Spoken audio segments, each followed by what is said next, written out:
সবাইকে স্বাগত। সরকারি চাকরিতে কোটা সংস্কার বা বৈষম্যের বিরুদ্ধে বৈষম্য বিরোধী ছাত্র আন্দোলনের ব্যানারে যে শিক্ষার্থীরা গত জুলাই মাসে একটা বিরাট অভ্যুত্থান ঘটালেন, তারাই এখন বৈষম্যের অভিযোগ আনছেন তাদের নেতাদের বিরুদ্ধে। আপনারা জানেন যে গতকালকেই অর্থাৎ বুধবার ঢাকা বিশ্ববিদ্যালয়ের মধুর ক্যান্টিনে বৈষম্য বিরোধী ছাত্র আন্দোলনের একটি অংশ বা তাদের কিছু নেতা, তারা একটি নতুন সংগঠন বা নতুন একটি ছাত্র সংগঠন গণতান্ত্রিক ছাত্র সংসদ এই একটি সংগঠন করেছেন, ছাত্র সংগঠন। এবং তার এই যে আত্মপ্রকাশ অনুষ্ঠানে বা কমিটি ঘোষণার অনুষ্ঠানেই আমরা দেখলাম যে মারামারি, হাতাহাতি, এবং তার প্রধানত কারণ হিসেবে এই যারা আন্দোলন করলেন তারা বললেন যে তারাই বৈষম্যের শিকার হয়েছেন। একটি তারা যে নতুন রাজনীতি, নতুন বাংলাদেশ, নতুন রাজনৈতিক বন্দোবস্তের কথা বলেন, তাহলে এইটা কি এক ধরনের মর্নিং শোজ দ্য ডে, এবং তারা আসলে কী করতে পারতেন, কি হতে পারত, সেটি নিয়ে একটু কথা বলি।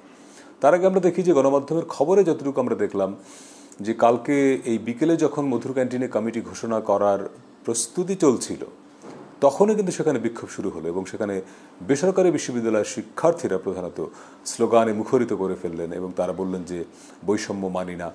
এবং তারা স্পষ্টতই দাবি করলেন যে এই যে কমিটিটি হয়েছে বা হচ্ছে বা হতে যাচ্ছিল, সেখানে ঢাকা বিশ্ববিদ্যালয়ের প্রাধান্য।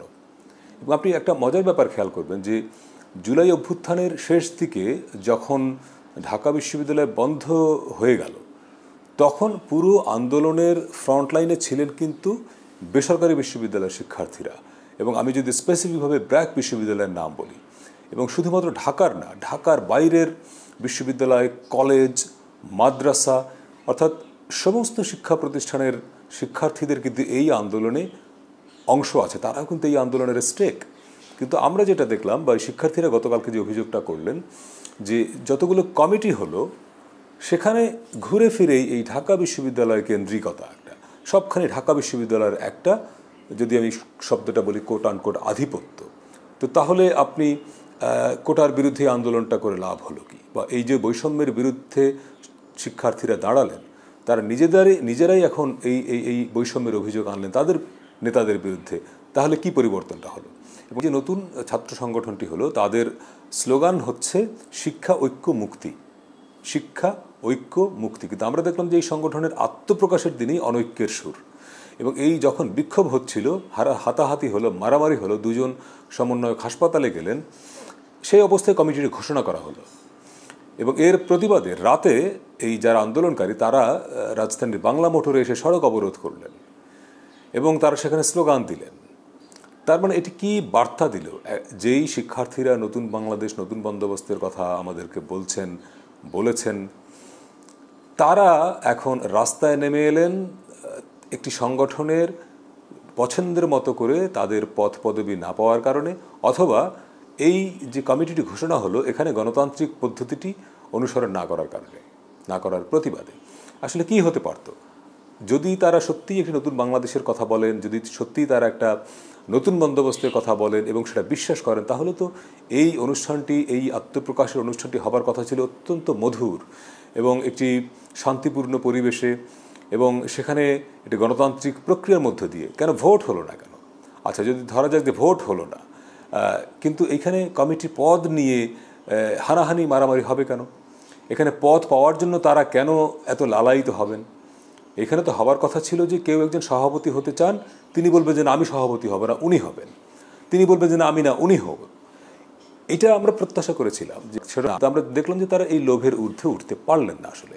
এবং এই যে অন্যান্য রাজনৈতিক দলের যে ছাত্র সংগঠন বা তাদের দলের বিভিন্ন কমিটি, উপকমিটি নিয়ে যে কোন্দল হয়, মারামারি হয়, এবং কমিটি ঘোষণার পরে সেটির বিরুদ্ধে মিছিল হয়, আবার কমিটি বাতিল হয়, এই যে বছরের পর বছর ধরে যে প্রবণতা চলে এসেছে, আমাদের এই শিক্ষার্থীরা যারা নতুন বাংলাদেশের কথা বলছেন, নতুন বন্দোবস্তের কথা বলছেন, তারা এখান থেকে বের হতে পারলেন না।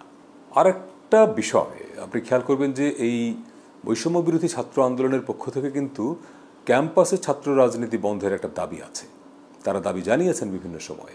এবং সম্প্রতি আমরা দেখলাম যে খুলনা প্রকৌশল বিশ্ববিদ্যালয় কুয়েটে এই ইস্যু নিয়ে ছাত্র দলের সঙ্গে তাদের সংঘর্ষ হলো, উদ্ভূত পরিস্থিতিতে বিশ্ববিদ্যালয় বন্ধ ঘোষণা করা হলো, শিক্ষার্থীরা হল ছেড়ে গেলেন।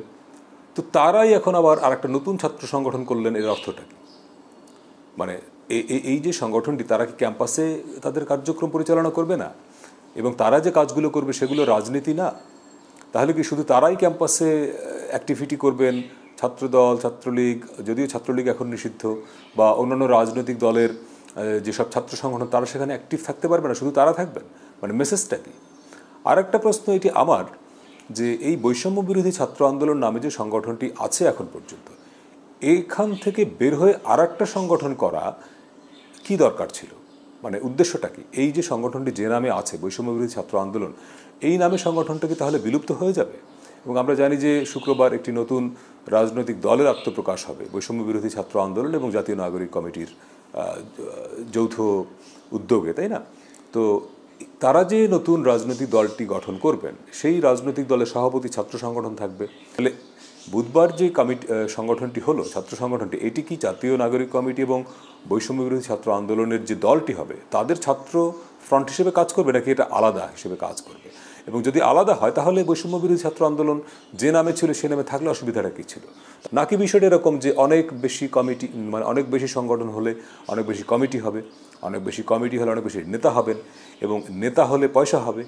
অর্থাৎ ছাত্র রাজনীতি করা অবস্থাতেই আমরা দেখেছি বছরের পর বছর ধরে যে লোকেরা বাড়ি গাড়ির মালিক হয়ে যায়, হেলিকপ্টারে চড়ে।